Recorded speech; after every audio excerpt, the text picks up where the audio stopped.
Olá, este é o Chão e Paz, o seu programa do bem. Se fosse uma empresa, a Igreja Católica estaria enquadrada no segmento da comunicação, porque evangelizar é anunciar Jesus Cristo. Na entrevista de hoje, o professor Giovandro Ferreira analisa a relação da igreja com os meios de comunicação. Ainda no programa, você conhece o Projeto Raquel, uma experiência de assistência espiritual para quem esteve envolvido em situação de aborto. E vai ver também a contagem regressiva para a Jornada Mundial da Juventude. Faltam menos de 100 dias.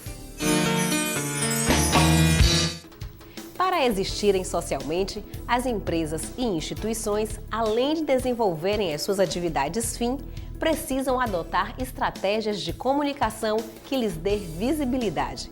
Giovandro Ferreira é professor da Faculdade de Comunicação da UFBA e analisa os desafios e possibilidades a serem explorados pela Igreja para potencializar o anúncio do Evangelho em um mundo marcado pela presença dos meios de comunicação. Professor Giovandro, é uma alegria receber o senhor aqui no nosso Chão e Paz para a gente falar um pouco e esclarecer essa relação de igreja e os meios de comunicação. Professor, como é que a academia pensa essa relação?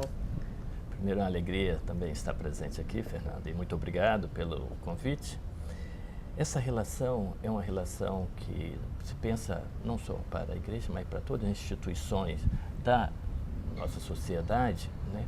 Como elas estão, né, se inserindo num contexto, numa sociedade que era uma sociedade mediática, onde ao longo do século XX surgiram os vários meios de comunicação, para uma sociedade mediatizada, onde as diversas instituições começam a ser geridas de uma certa maneira pelos meios de comunicação, pela mediatização. Isso não só a igreja, mas nós podemos pensar desde dos próprios tribunais, Assembleia Legislativa, como vai ocorrendo e surgindo uma nova dinâmica, né, em relação, né, ao funcionamento dessas instituições, né, no tocante, sobretudo, à comunicação. A comunicação que se torna, vamos dizer, onipresente na sociedade e tem mudado, né, a dinâmica das instituições. E a igreja, né, tem sentido isso aí fortemente, sobretudo uma instituição, né, que é eminentemente de comunicação, né? Ai de mim se não evangelizar, ai de mim se não comunicar, não é isso? Uhum. Pois é. E professor, como é que a gente pode entender essa demanda de forma que a gente continue anunciando o Evangelho, que afinal de contas essa é a missão principal da igreja, mas dentro desse universo onde outras demandas, outros apelos são tão importantes? É bem verdade, né? E sobretudo, né, como anunciar o Evangelho dentro desse novo contexto, né? Eu vejo que já tem alguns documentos, né, da própria CNBB que já enfatiza falando como vão pensar a comunicação, a evangelização ou, né, sendo, né, mais explícito, a dignidade da fé nesse novo ambiente. Eu acho que é aí que tem o desafio. E aí, comunicação nós temos de discutir sempre entrelaçada, interligada com a cultura, né? Então, nós temos uma nova cultura, uma nova lógica. Tem um padre, né, da Universidade Católica de Lyon que escreveu um livro que foi traduzido já há algum tempo pela editora Paulinas, que se chama Para Compreender a Geração do Computador e do Audiovisual. Isso aí é fundamental. Qual é a lógica, né, dessa nova geração, né, que ao mesmo tempo está estudando, está ouvindo rádio, está olhando o computador, essa atenção, né, multifacetária, né, essa é uma perspectiva que é importante a gente pensar, né, para falar como eu vou entrar nesse mundo, né, da juventude, por exemplo, que é uma outra realidade minha, que antes pegava um livro, ia para o meu canto, né, no silêncio e fazia essa leitura. Então, só pegando esse exemplo, né, que podemos pegar tantos outros, para mostrar que pensar a comunicação, pensar uma nova postura de evangelização da igreja, como é fundamental pensar nessas novas lógicas, né, da juventude. Eu acho que isso aí é um grande desafio, não só para a igreja, mas para as várias instituições da nossa sociedade. Os motivos que levaram ao aborto não precisam ser revelados. pode ter sido de modo espontâneo, provocado com autorização ou mesmo feito clandestinamente. O que importa para o Projeto Raquel é curar as pessoas envolvidas em situação de aborto para que elas consigam lidar com o ocorrido. O Projeto Raquel é um projeto de esperança após o aborto, dirigido às mulheres, aos seus companheiros, aos seus familiares e também às pessoas envolvidas nessa prática de aborto. É uma forma de você acolher essas pessoas que estão no sofrimento, que estão na dor, que muitas vezes nem fazem associação de que estão passando por determinadas situações por conta de um aborto praticado, às vezes há muitos anos atrás e até décadas. E que descobrem em algum momento que vai fazer uma reflexão, vai fazer um trabalho mais profundo, às vezes de terapia ou às vezes de acompanhamento espiritual, ela se dá conta de que a raiz daquela situação que ela está vivendo, daquele sofrimento, daquela dor, vem de um aborto que foi praticado. São psicólogos, sacerdotes, diáconos, médicos e leigos. Leigos que receberam uma formação. A formação de sacerdotes e diáconos é à parte. São duas formações diferenciadas. E, a partir daí, com a autorização, claro, de Dom Murilo, o projeto andou. Nós temos uma linha telefônica exclusiva para que essas pessoas possam nos ligar, perguntar e ter uma escuta amorosa e cuidadosa por profissionais competentes. E, a partir desse primeiro contato, essas pessoas podem ser encaminhadas ou para um psicólogo, ou para um assistente espiritual, ou para um sacerdote. Ela é quem vai mais ou menos decidir, definir como é que ela quer conduzir esse processo. Cura a partir de uma fala, de uma escuta acolhedora que o outro vai ter com você. Porque essa cura não passa, muitas vezes as mulheres dizem assim, eu já fui ao padre e me confessei várias vezes. E elas voltam para se confessar novamente. Aquelas que estão mais ligadas ao sacramento da reconciliação. Ou então, o que é que elas fazem? Elas voltam e elas retornam, voltam, porque elas não se sentem perdoadas, porque não houve um processo de cura. Então, as mulheres que buscam um projeto, elas vão passar por um processo de cura, um processo espiritual ou psicológico, emocional, porque ela digerir aquilo e viver aquele luto. Tem várias situações. Tem umas que dizem que lembram sempre das crianças e às vezes não sabiam sexo, porque foi muito prematuro, e não querem dar nome, ou seja, são várias situações. Não existe um perfil de mulher, não existe um perfil do bebê ou do feto. Existem situações diversas e essas equipes têm que estar preparadas para encontrar respostas adequadas e muitas vezes não, sempre amorosas, mas principalmente uma escuta seletiva. Porque ela vai trazer para você um problema pontual, uma questão pontual, mas que isso está influenciando de forma muito diversa na vida dela toda. Agora me diz, por que o nome Raquel desse projeto? Bom, Raquel, é engraçado que às vezes as pessoas vão me chamando de Raquel, não tem nada a ver com o projeto. Raquel, lá em Jeremias, ele traz, é Raquel que chora os seus filhos porque já não mais existem e não quer ser consolada. Então, Raquel é lembrada lá em Jeremias e quando Herodes manda matar os recém-nascidos, pensando que iria matar o menino Deus, Mateus traz novamente essa profecia. É Raquel que chora os seus filhos, porque já não mais existem e não quer ser consolada. Porque ela sofre tanto que para ela não tem consolo, mas o Senhor vem e diz, para ti há salvação, para ti há perdão. Então, elas precisam entender isso e saber que esse perdão está acessível a ela. Que ontem nós pudemos lembrar muito na festa da misericórdia. Porque o Jesus misericordioso veio para dizer isso. Por maior mal que esteja acometendo a sua vida, eu perdoo. É um telefone exclusivo do projeto, ele não é dividido com mais nenhuma outra entidade ou com outro projeto. A Arquidiocesana é o 34910918. 34910918, em Salvador.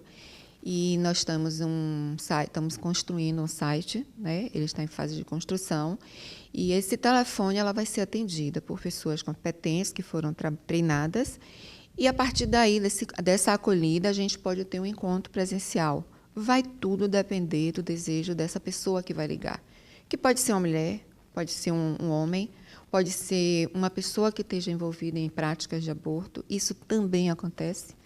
Pessoas que passaram por essas experiências como trabalho e que hoje se sentem muito mal por conta disso, vivem problemas emocionais sérios e precisam de ajuda. E o detalhe é porque essas pessoas têm muita vergonha. Claro, né? Tem uma vergonha, tem uma culpa muito grande. Então, ela precisa saber que existe um espaço que pode acolhê-la. Daqui a pouco você confere mais uma parte da entrevista com o professor Giovandro Ferreira sobre as relações da igreja com os meios de comunicação. O Show em Paz vai para um breve intervalo e volta já.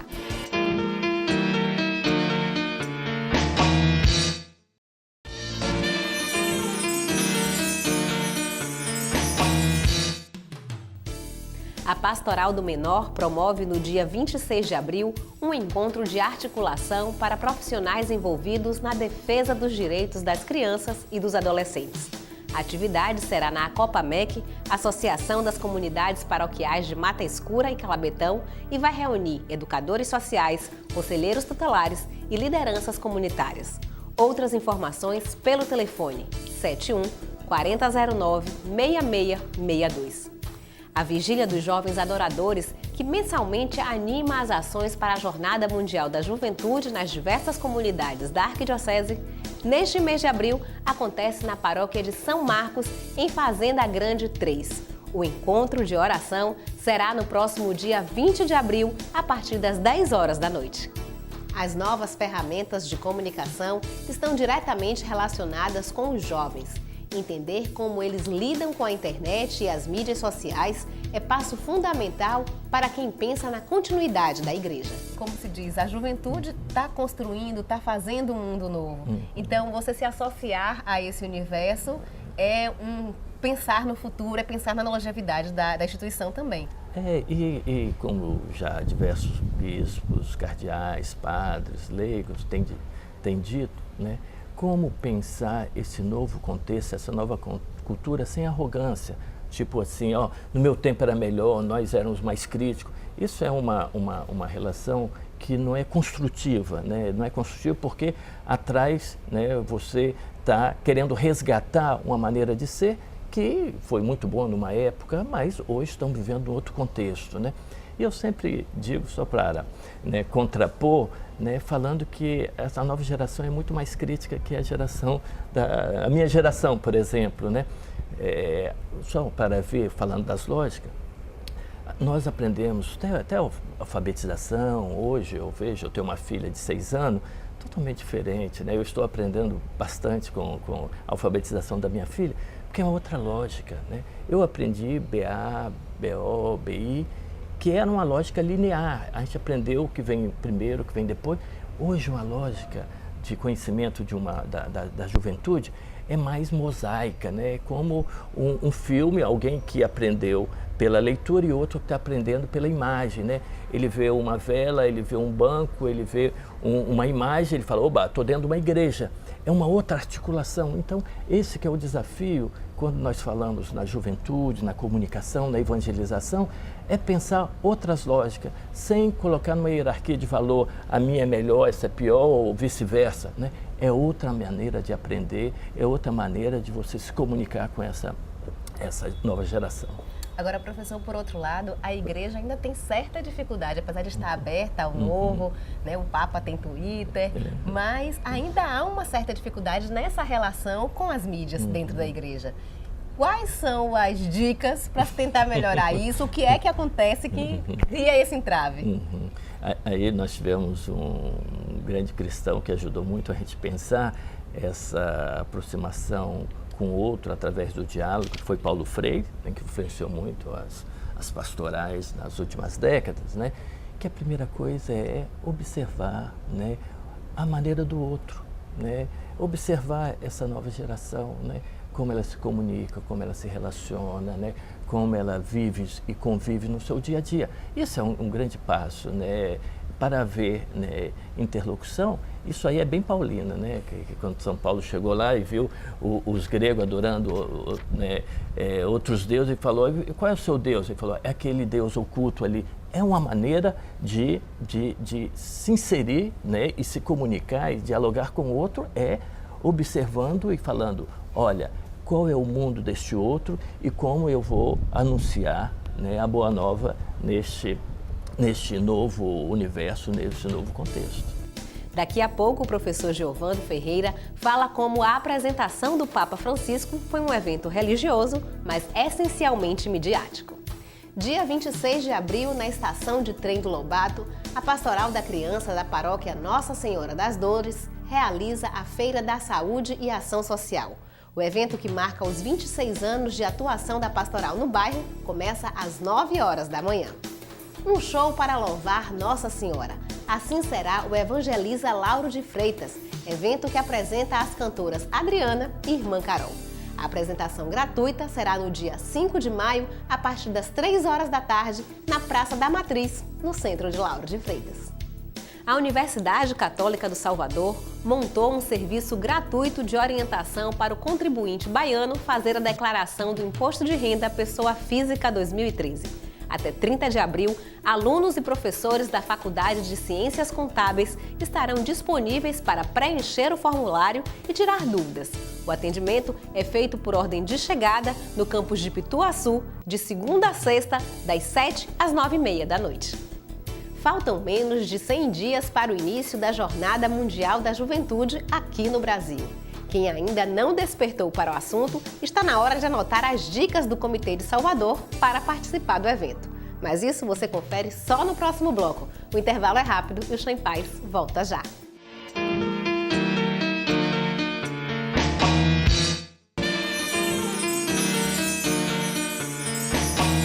A igreja está atenta para o uso das ferramentas de comunicação no anúncio da Boa Nova de Jesus. Prova disso aconteceu durante a apresentação do Papa Francisco, logo depois do conclave. Uma coisa que me chamou a atenção nesse momento da apresentação de Francisco foi o reconhecimento que ele mesmo teve ao dizer que aquela bênção que ele daria ali chegaria ao mundo todo através dos profissionais de comunicação. É também um indício da igreja preocupada e atenta com esse uso das ferramentas de comunicação. É verdade, Fernanda. E se a gente for perceber, olha no seu dia a dia, o telespectador também que está aí, o que nós conhecemos através da nossa relação direta ou da nossa relação mediatizada, né, pelos meios de comunicação.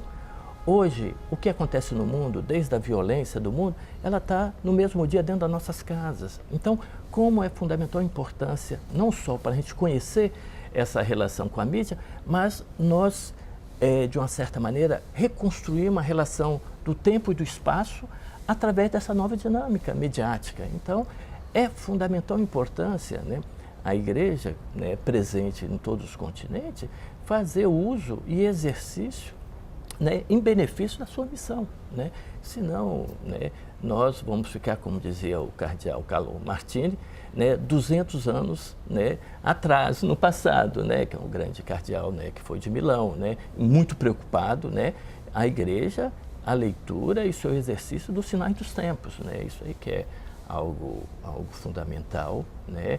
A gente, né, aproveitar, né, toda essa avanço e o Bento XVI sempre foi alguém que articulou muito bem fé e razão, né? Tudo fruto da razão, essa é a evolução tecnológica, portanto, colocar a serviço, né, da evangelização e falar, ó, aqui é algo essencial para a evangelização e para o exercício da cidadania, né?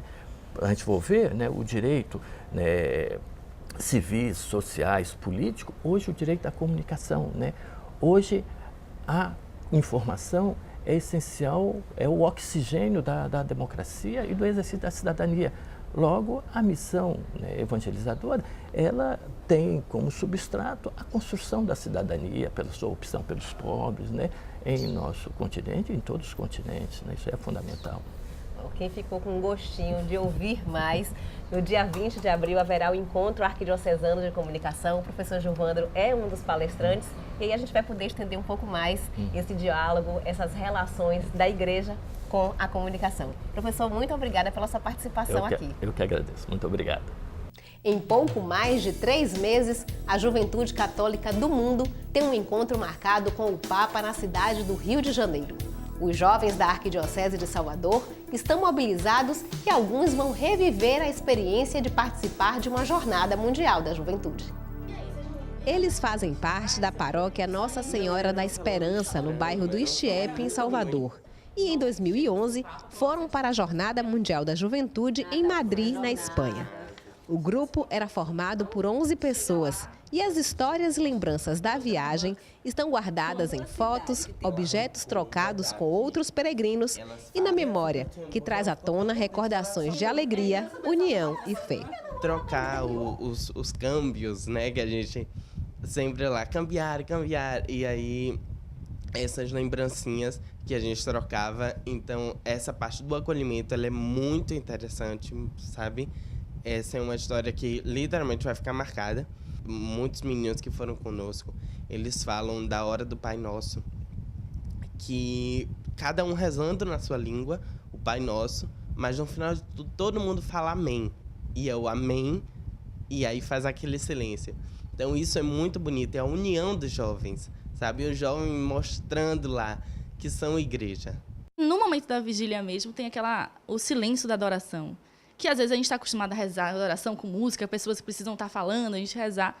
Mas quando a gente chega lá, a gente percebe que todo mundo ali, basta estar na frente de Jesus Cristo, você começa a conversar com ele. E o silêncio reina absoluto, assim. Você não ouvia uma zoadinha de nada, nem um bichinho, nem nada.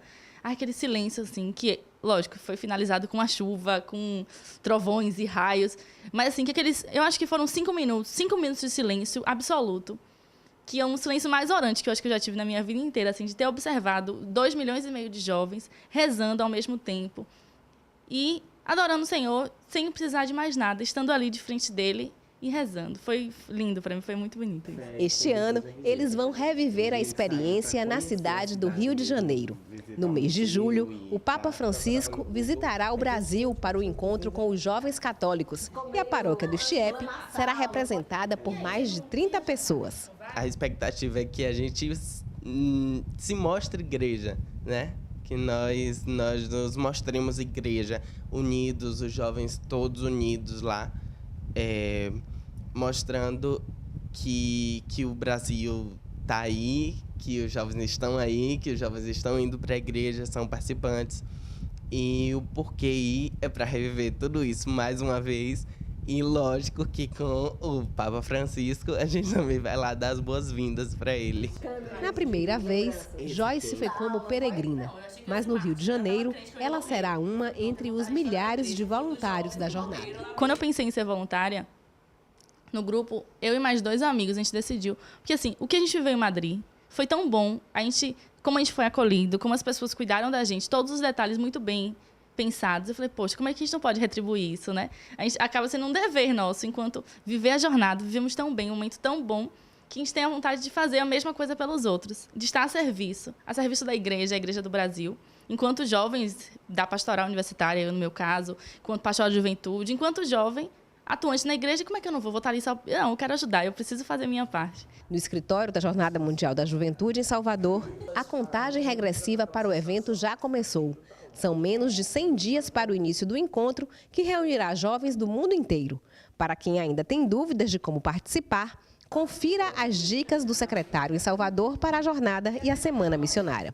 Como se inscrever? A inscrição é feita de uma forma bem simples, porém só pode ser feita no site da Jornada Mundial da Juventude, o site que a gente chama o site oficial. O site da jornada é o www.rio2013.com.br. É importante também frisar que cada grupo da jornada só pode ter, no máximo, 50 pessoas. Qual o valor da inscrição e o que está incluso? A inscrição da jornada, que a gente chama de inscrição completa, semana completa, ela custa R$ 608. Ela já lhe dá direito à hospedagem no Rio de Janeiro durante os 6 dias, te dá direito à alimentação durante os 6 dias, que são 3 refeições, café, almoço e janta. Te dá direito ao transporte interno lá no Rio.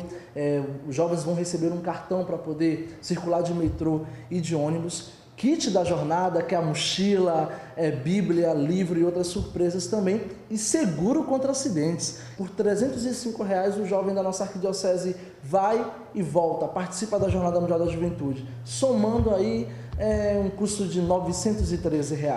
Por R$ 913, um jovem da nossa arquidiocese pode viver essa experiência da Jornada Mundial da Juventude. Até quando é possível fazer a inscrição para a jornada? Que o jovem faça a sua inscrição o mais breve possível. Existe uma certa quantidade de hospedagens disponíveis para a nossa juventude lá no Rio. Então, um jovem que deixa para fazer sua inscrição no final de junho, começo de julho, corre o risco de não ter mais hospedagens disponíveis.